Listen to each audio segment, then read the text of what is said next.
My name is Kimberly French, and I create this channel because I want to make personal finance sexy. Well, I thought I would do a quick update on my debt status because here I am making a video about daily compounding interest, and you're like, girl, how do you know about that? Why are you talking about paying off debt? Like, shouldn't you be out of debt already?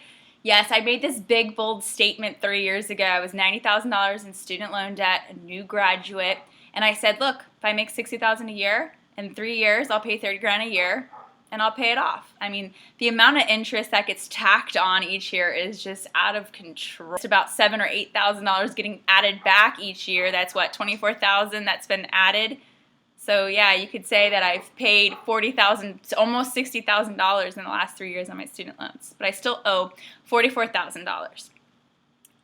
But with that, I'm not rushing to pay this debt off anymore. And the reason I'm not rushing, it's not realistic. You have people that are, making tons of money off saying, pay off your debt as soon as possible. Refinanced, I was paying like 8% interest. So I use Sofi. I have my link down below if you want to check Sofi out. To be honest, they're the best company I could find in the marketplace still today. They gave me like $300 to refinance, and then they gave me excellent terms. I picked a variable rate because at the time they were going to give me like 6.9% interest rate to be fixed, or they're going to give me like 4.2% to be variable.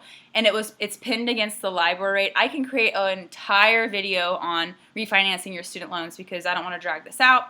But I was able to get an interest rate of about 4% with the LIBOR rate adding on every month, which it has gone up a lot. I'm still roughly right now at like 5.4%, but it's still better variable the last 2 years than it is for me to be at a fixed rate of 6.97.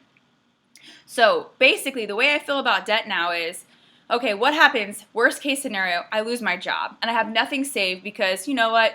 3 to 6 months, maybe it's enough for most people. I know people right now that have been unemployed. Well, I don't really know them personally. I don't really hang out with people like that. That sounds terrible, but it's just not in my circle. People are go-getters. They're going to get, if they really want it bad enough, they're going to get it. But anyways, if I were to lose my job and I can't find a job and I have nothing in savings because I'm throwing everything at my debt and I'm attacking it, and I have nothing saved, I've been pushing money towards 5% payoff because that's about what my student loan is right now, versus now I have to go put it on a credit card, 15, 28%, or get a personal loan or a payday or cash advance. Like the interest rate on that is so much worse. The cost of my debt at 5% is nothing in comparison to, God forbid, I have to get a personal loan because I don't have money. So I have kind of put that on the back burner a little bit. And so I had about $12,000 saved up, and then I found this great opportunity to buy a house. And you have these people that have money saying don't buy a house until you pay off all your debt. Well, guess what? Newsflash, my house has gone up. I have my house about the last 6 months, and I got it at a steal. I'm going to make a video on buying a house, but my house has actually gone up $35,000 in the last 6 months. Like, my house is making more money than I am, and it's estimated to keep on rising. If I were to wait until after I've paid off all my debt to invest in something that's growing, I would never be able to afford it by the time I get this, my debt paid off. So here I have 5% to pay my loan, 15%, 14 or higher to get a personal loan, God forbid I need it. So I've kind of put that on the back burner. I still owe $44,000. Same thing with the car. Wait till you have cash and can buy it. Who the heck has 20 grand sitting around? Because I could have got a car that was half that price or got a clunker. Well, the reason I had to buy a new car is because I had my car since 2003, and while I was trying to wait to save money to pay my next car cash, I had to put over $5,000 into it because every 2 months, transmission went out. It's leaking oil. And then I got to the point where I was so frustrated after dumping so much money into this money pit car, I had to go get another car. And why am I going to buy a 2011 or 9 where I'm already putting myself up there in mileage and it's already going to start having problems, to not just invest in a car for 20 grand that gets like 35 miles to a gallon? And the debt on it is like 3.2%. And I know with daily compounding interest, if I just pay it, daily or weekly or bi-weekly, which I've set it up to be weekly, I'm actually saving money on interest over the long haul. And $300 car payment a month is much better than getting bammed with $2,500.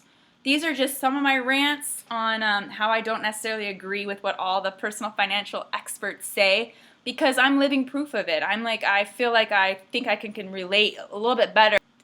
Paying on your debt when it's 3%, 5%, it's so tiny. You could be taking that money and investing in things that are making you 10%. So then you're hedging. You're making 5% that you would have lost if you put it on your debt. I'm going to talk more about investing because that's something I haven't got to get to on my channel. I just wanted to do a quick update. It has been about 3 years. I'm on an aggressive payback student loan. I'm on a 10-year note, so my minimum is like $600-700, which doesn't make sense for some people. I've just, ran the numbers constantly. Every month I'm checking my balances to see, can I throw extra? If I got a raise, I put it towards my student loan. I moved out of my apartment. They actually gave me half that month back, went right to my student loan. Tax refund, God forbid, those are bad to get, by the way. Don't ever be happy that you got a refund. You basically just threw your money in the trash for a year. Could have been getting interest. Hate to be rude. It is so true. That refund, which I'm kind of upset that I got, threw it right to my student loan. What I'm suggesting is to focus on paying debt and focus on building investments. Because yes, I could go another 5 years, go aggressive at paying off debt, and then I have nothing to show for it except I'm out of debt. I'm at zero, and then I have to work on building, versus I could go 8 years and be paying off debt and investing and then have both no debt and things to show for it. The thing with investing is the time value of money. I've talked about daily compounding interest in one of my other videos, and it works the same with investing. So every single day, a little bit extra gets added to your pot if you invest. And I'm not suggesting investing in the stock market if you don't know what you're doing, but there are things like my house, $35,000 in 6 months, I can dig, basically, things like that. If you have the opportunity to buy product to sell online and you know what you're doing and you know how to take $1 and make it into 10, that's like 1,000 ROI. You're not going to get that in the stock market, and you're definitely not going to get that by paying off your debt. So it's just an idea to think outside the box and, take what works for you. If you like my video, please thumbs up and please subscribe. And remember, personal finance is sexy.